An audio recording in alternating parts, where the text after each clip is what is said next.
आपको देंगे जहां अमेरिकी राष्ट्रपति डोनाल्ड ट्रंप के बेटे डोनाल्ड ट्रंप जूनियर भारत के दौरे पर हैं। गुरुवार को आगरा के ताजमहल के दीदार के बाद वो गुजरात के जामनगर स्थित वनतारा पहुंचे।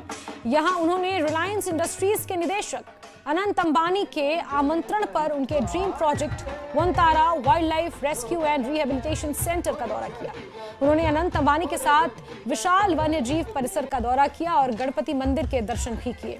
उनके आगमन से पहले जामनगर एयरपोर्ट को पूरी तरह से किले में तब्दील कर दिया गया था, जहां से उनका वीआईपी काफिला वनतारा के लिए रवाना हुआ।